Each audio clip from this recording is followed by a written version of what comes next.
Good morning to all of you. Welcome to my channel. आप सभी dictation regular लिखें, PDF से check करें। पीडीएफ के लिए आप मेरे Telegram channel steno with Shraddha को ज्वाइन कर सकते हैं और ट्रांसक्रिप्शन भी, साथ ही साथ ट्रांसक्रिप्शन भी ज़रूरी है, इसलिए ट्रांसक्राइब भी ज़रूर करें और चैनल को सब्सक्राइब भी ज़रूर करें। आप लोग सब्सक्राइब नहीं करते हो चैनल को, इसलिए सब्सक्राइब ज़रूर करें और ज़्यादा से ज़्यादा शेयर करें। जिसको ज़रूरत है डिक्टेशन की, उसके अपने फ्रेंड्स को, रिलेटिव जो स्टेनो प्रिपरेशन कर रहे हैं उनको शेयर कीजिए। और वीडियो अच्छा लगे तो प्लीज़ लाइक और कमेंट करके ज़रूर से ज़रूर बताएं और कोई सजेशन हो तो वो भी मुझे बताएं। ओके नाउ डिक्टेशन स्टार्ट करते हैं। डिक्टेशन स्टार्ट होगी 5 सेकंड बाद, जो कि हिंदुस्तान एडिटोरियल से ली गई है, हिंदुस्तान न्यूज़पेपर से। हिंदुस्तान का एडिटोरियल है और उसकी स्पीड रहेगी 110 वर्ड पर मिनट। Okay start. जिस वक्त उत्तर प्रदेश और पश्चिम बंगाल की एटीएस व एसटीएफ टीमें आतंकी संगठन अल-कायदा के नेटवर्क को यहां खंगालने में जुटी है, ठीक उसी समय अफगानिस्तान व पाकिस्तान से आई दो दर्दनाक खबरें बताती हैं कि इस पूरे खित्ते में आतंकवाद की चुनौती फिर कितनी गंभीर हो चली है।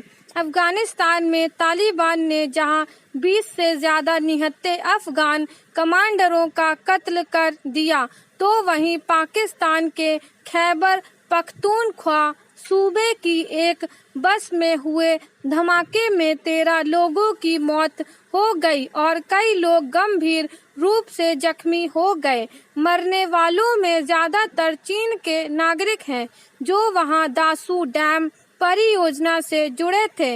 ये घटनाएं भारतीय सुरक्षा बलों के लिए खतरे की घंटी होनी चाहिए।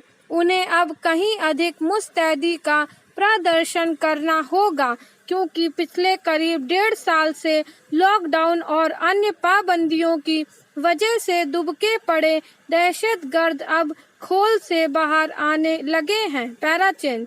तालिबान की बर्बर वापसी को लेकर पिछले काफी समय से विशेषज्ञ यह आशंका जता रहे थे कि अमेरिकी व नाटो फौजों की वापसी के बाद काबुल के लिए हालात को संभालना कठिन हो जाएगा, और अब जो समाचार वहां से मिल रहे हैं वे उन आशंकाओं की तस्दीक करते हैं।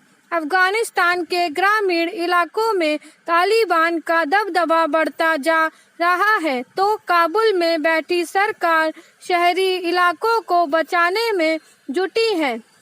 यह संघर्ष अगर ज्यादा गहराया और अंतर्राष्ट्रीय समुदाय मूकदर्शक बना रहा, तो वहां की नागरिक सरकार के लिए तालिबान को रोक पाना कठिन होगा।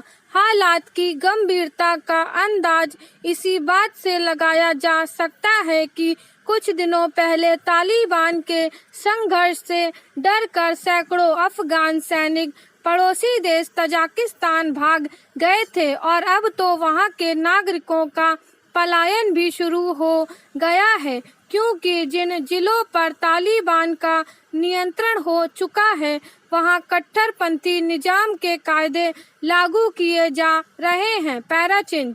निसंदेह यह स्थिति हमारी चिंता अधिक बढ़ाने वाली है। तालिबान और अल-कायदा की दुर्भी संधि तोरा बोरा की पहाड़ियों के भीतर अब दबी छिपी नहीं है। पाकिस्तानी फौज और आईएसआई से उसके रिश्ते भी जग जाहिर हो चुके हैं। दुर्भाग्यपूर्ण तथ्य यह है कि अपने नागरिकों की जान की कीमत पर भी पाकिस्तान आतंकवाद के खिलाफ जंग में ईमानदारी बरतने को तैयार नहीं। ऐसे में कश्मीर में घुसपैठ के जरिए एक बार फिर भारत में अस्थिरता फैलाने की कोशिशें हो सकती हैं। इसकी आशंका इसलिए भी गहराती है कि जिस अंसार गजवत उल हिंद से जुड़े होने के आरोप में 2 लोगों को यूपी एटीएस ने दबोचा है, वह अल-कायदा की ही एक शाखा है और कश्मीर में इसका गहरा नेटवर्क रहा है। बहरहाल बेलगाम तालिबान सिर्फ भारत के लिए चिंता का मसला नहीं है।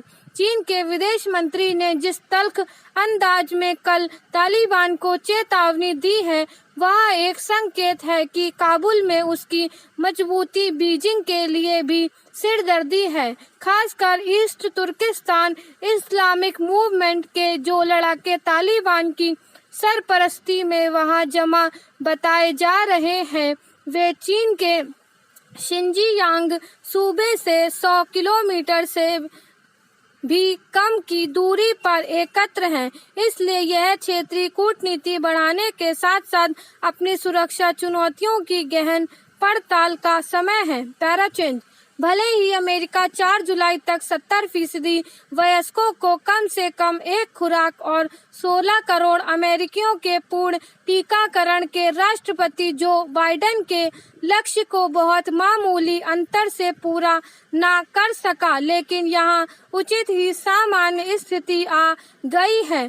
पूरे अमेरिका में लोग मॉल और रेस्टोरेंट में लौटने लगे हैं, थिएटरों में फिर से फिल्में दिखाई जाने लगी हैं और खेल प्रेमी दर्शक अपनी पसंदीदा टीम की हौसला अफजाई के लिए मैदान में आने लगे हैं। फिर भी कोविड-19 महामारी के खिलाफ अमेरिका की जंग अभी खत्म नहीं हुई है। वहां पिछले सप्ताह मामलों में 47% की वृद्धि देखी गई और हर दिन तकरीबन 19,500 नए मरीज आते रहे। इसकी बड़ी वजह कोरोना का डेल्टा संस्करण और टीकाकरण अभियान की सुस्त पड़ती रफ्तार है। Para change. यहाँ डेल्टा वेरिएंट जिसने अप्रैल और मई में भारत को तबाही मचाई थी, सभी 50 राज्यों में फैल चुका है। अमेरिका में स्वीकृत सभी टीके 2 खुराक वाली फाइजर व मॉडर्ना और 1 खुराक वाली जॉनसन एंड जॉनसन नए वेरिएंट पर प्रभावी है, लेकिन चिंता उन लोगों से है जिन्होंने एक भी टीका नहीं लगवाया है। Centres for disease control and prevention CDC के मुताबिक पिछले महीने देश भर में कोरोना से जान गंवाने वाले 99% से अधिक लोगों ने टीका नहीं लगवाया था। अब तक यहाँ 48% नागरिकों 15.9 करोड़ लोग का पूर्ण टीकाकरण हो चुका है, जबकि 18.4 करोड़ अमेरिकी वैक्सीन की कम से कम एक खुराक ले चुके हैं।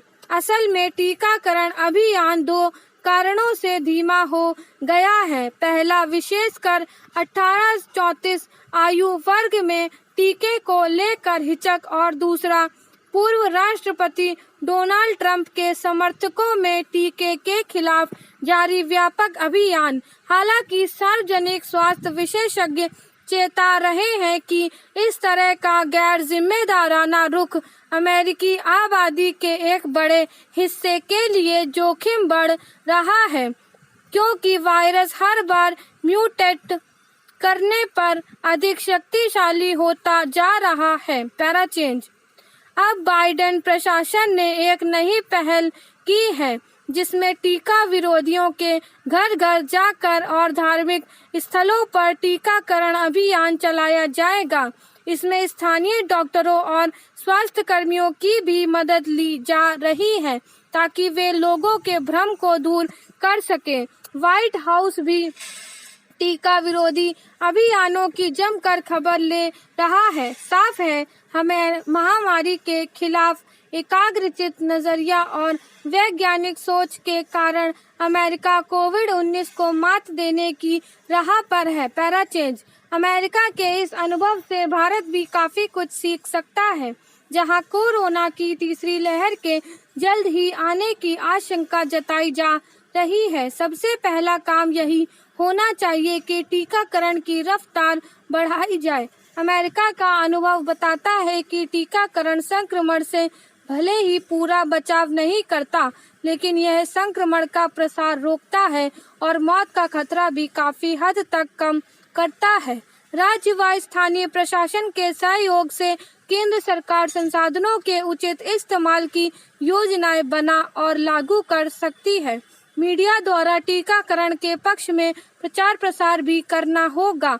नई दिल्ली बेशक 100% सफलता की उम्मीद न करे, पर यह सुनिश्चित करने के लिए हर उपाय अमल में लाए कि अधिक से अधिक लोग टीकाकरण करा सके। Para change.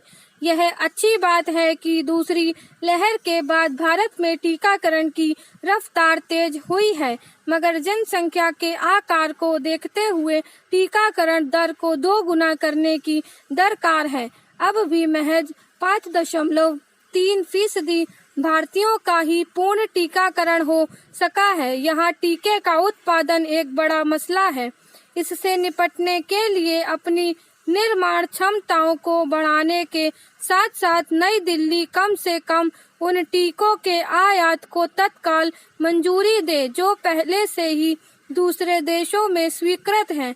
ऐसे वक्त में जब महामारी के कारण 20 करोड़ से अधिक भारतीय न्यूनतम वेतन से भी कम कमाने वाले वर्ग में शामिल हो गए हैं और मध्य वर्ग का आकार सिकुड़ता जा रहा है, टीकाकरण ही अर्थव्यवस्था व लोगों की जान बचाने का अचूक तरीका है। भारत सरकार को कोई कमी नहीं रखनी चाहिए। स्टॉप।